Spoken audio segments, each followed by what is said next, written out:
All right, you are listening to the TC's Toolbox with Cranky, just Cranky this evening.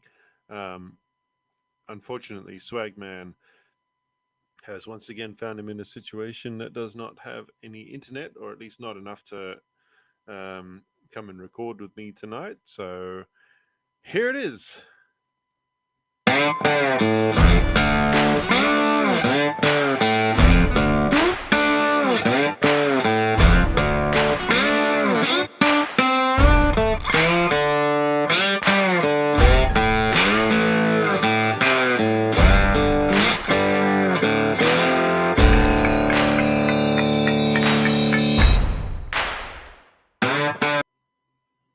All right, sweet. Well, today's subject, what with it being the Christmas period and all, is one that is often on the tongues of traffic controllers and all other casual workers in our industry, the construction industry in general. How to survive Christmas? How are you? Are we going to do it? How are we going to go through this period of 2 weeks without pay? And there are some interesting suggestions. I put the question out to the Traffic Control Australia page, and yeah, they did come up with some pretty good ideas. A lot of people came up with, the basic one, the simple one: get yourself a side gig. I mean, even I have a side gig. A lot of TCs and people working casually or in the construction industry in general have side gigs. Um, I'm an Uber driver, um, and I mow lawns as well. Um, there are all sorts of things you can do, but I don't really need to rely on my side gigs this time around because I have a full time gig now. I'm one of those hen's teeth traffic controllers who's actually full time. So, anyway, sit back, relax, crack a beer, and, well, let's dive into it for the next 45 minutes or so, and then we're going to talk about the show sponsors. So, here we go. We have, excuse me, that's a good drop. Understanding the challenge. The holiday season can be a tough time for casual workers, especially when faced with a period of no pay. I've had to write myself a script. Normally, I have someone I can bounce off of, um, but that's not happening tonight. He's busy. Swagman is away, like I mentioned before. Um, what with it being Christmas and all, everyone's busy, and we all bloody know it's Christmas because, well, most of us TCs are struggling through it.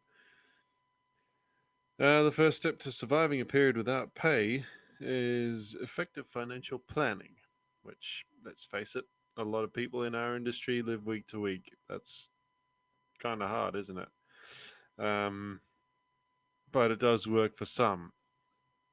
A lot of people on oh, a lot of people on the Facebook page that I put the question to mentioned that yeah, they just save, and that's something that I do, even though I don't need to for Christmas. I just I put aside $50 a week, and that gives me a good 2.5 grand at the end of the year. So, you know, it's a good thing. It's a smart thing to start doing. Um, those side jobs, get yourself a weekend job. I know in our particular industry, it can be difficult um, to give yourself a side gig because we never know when we're going to finish. And there are very, very few side gig style jobs out there that will allow you to just have a flexible um, start and finish time. Even things like Amazon Flex and whatnot. Most of the ride sharing companies won't even allow you to have it, only Uber, as far as I know. So, what do we do?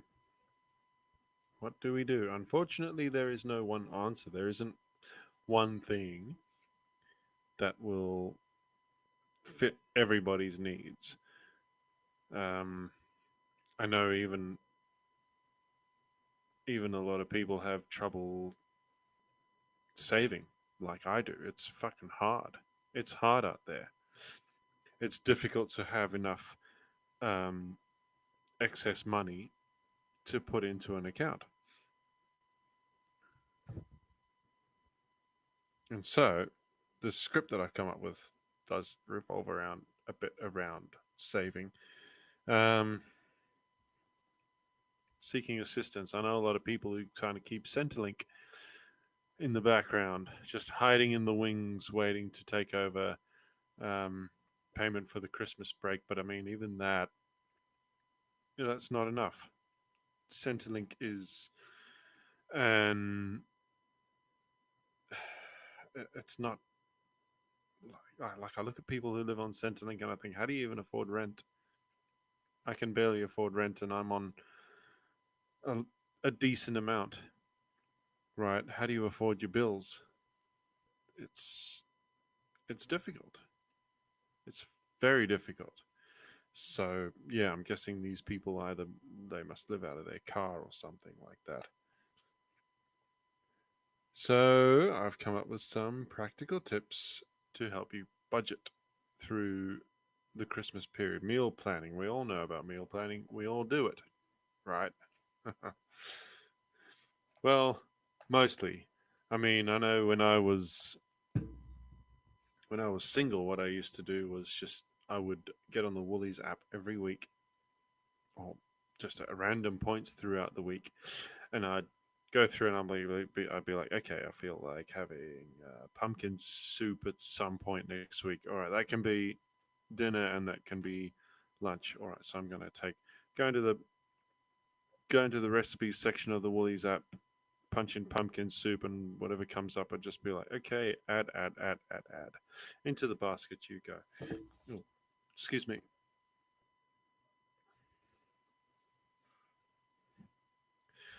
And you prepare a meal for the whole week, and that can be quite boring as well. That can be really boring. But if you're living on a budget, boring is kind of what you have to do. Um, I know because I'm living on a budget.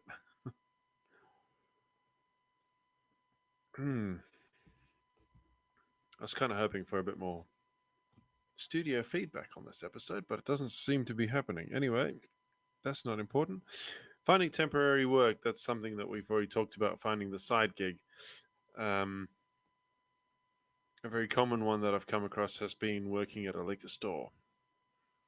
I know quite a few people who go to places like BWS or whatever as a side gig during traffic control because it allows them to work at night, while traffic control, or at least the construction industry as a whole, allows them to work during the day and make decent money like that.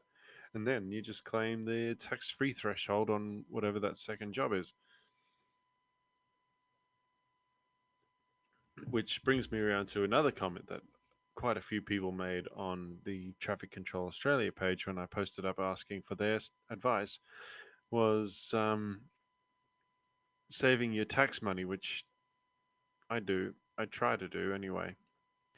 And even that gets hard. Like you got to locking in savings can be almost impossible these days. But there is a way, and we will get to that later. It's something that really helps me out. And it locks in your savings by making it very, very difficult to get them back out. It can take up to 5, maybe even 7 business days for your savings to come out. So you've really got to know that you want them.